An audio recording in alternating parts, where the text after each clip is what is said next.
Hello everyone, fellow human from all walks of life. All over world is cool dudes, and for today's video guys, nanood ako ng Marcos in Macau na vlog. And I do not know how to create or edit a vlog na horizontal. So, most of my video sa vlog ko is pang YouTube. So, vertical siya. Horizontal, vertical, yeah, correct, vertical.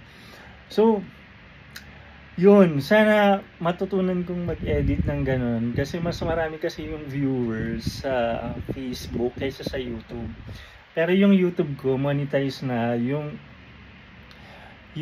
Facebook ko hindi pa siya monetize. Tapos sometimes dahil sa trabaho hindi ako nakakapag-edit. Pero ngayon parang gusto kong mabuhay ulit yung pagbablog kasi I know and I believe na pwede rin akong makatulong dun sa mga tao na may mga struggle, tapos ma-motivate ng ibang tao, tapos ma-share ko din yung experience ko dito sa Singapore bilang isang OFW na to be honest, sorry hindi ako mapatingin minsan sa camera, to be honest, hindi ganun kadali sa una, pero ang totoo lang talaga, medyo mahirap nga, pero with God's grace and guidance and prayer.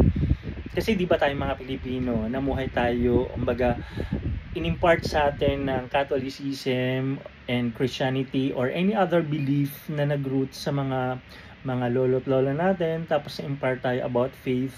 Yun yung isa sa mga stronghold, yung nagpapa, ano ba yun? Yung tama, yun yung pinaka foundation natin bilang mga Filipino na syempre hindi ganun actually yung bansa natin is mayaman. It happened lang talaga na ang mahirap is yung government system natin na sa tulong ng maraming tao, sa tulong ng bawat Pilipino na nangangarap na umangat at yumaman ang Pilipinas, naniniwala pa rin ako at hopeful pa rin ako na gaganda ang Pilipinas. Yun nga lang, siguro it takes time kasi 'di ba, na-colonize tayo ng iba't ibang lahi, tapos yung Pilipinas itself hiwa-hiwalay, tapos iba-iba yung paniniwala, iba't iba yung lingwahe, tsaka dialect, sobrang dami.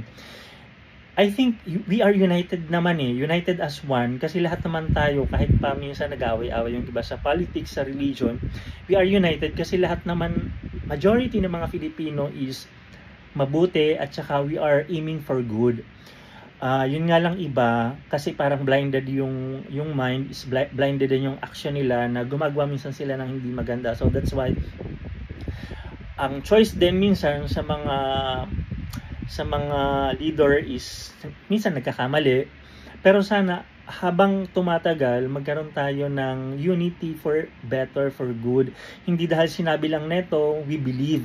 So kailangan kasi i-research natin, totoo ba talaga yung sinasabi ng tao na to, yung ads ba na to is totoo. Mas maganda kasi na hindi tayo oo lang ng oo, mas maganda na ini-exercise natin yung mind na nagsasabi ba ito ba ng totoo or may gusto lang siyang makuha para sa'yo. So yun, may pagka-critical thinker kasi ako, kasi yun yung na-impart sa akin nung edukasyon na nakuha ko dun sa school ng mga pinasukan ko.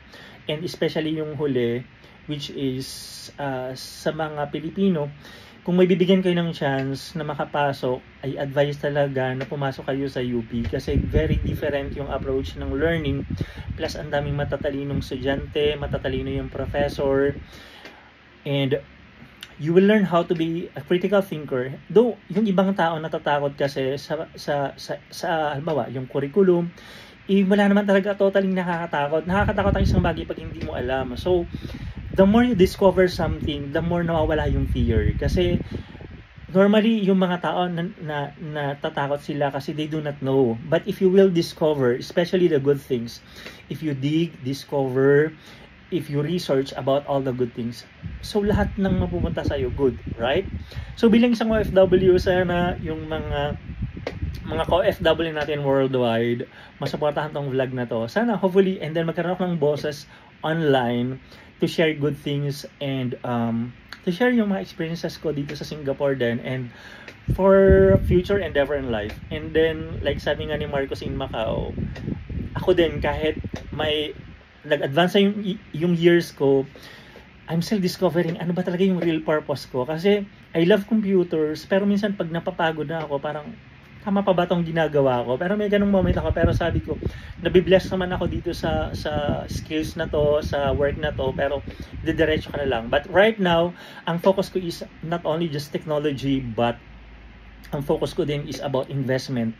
And I learn many things na gusto ko i-share sa channel na to para sa ganun ma-discover yun ng iba na hindi sapat lang na mag-save ka, but kailangan mo ma-maximize yung savings mo. And one of the golden or one of the things na hinahanap ko is kung paano mag-work yung money for me. If my money will work for me, then I will have less effort to earn more. I will have more time with my family, with God, and with all the people around me that will make me happy and make me a better person. Yun lang. And hopefully guys, sana makapag-subscribe or makapag-follow kayo. Okay na yung aking YouTube. Hindi man siya ganun karami, pero I'm earning not so big, pero kumikita talaga siya. So guys, please don't forget to subscribe and click the bell notification for more videos, and paki-follow na rin ako sa Facebook. Always remember, God loves you and it's cool to be wise.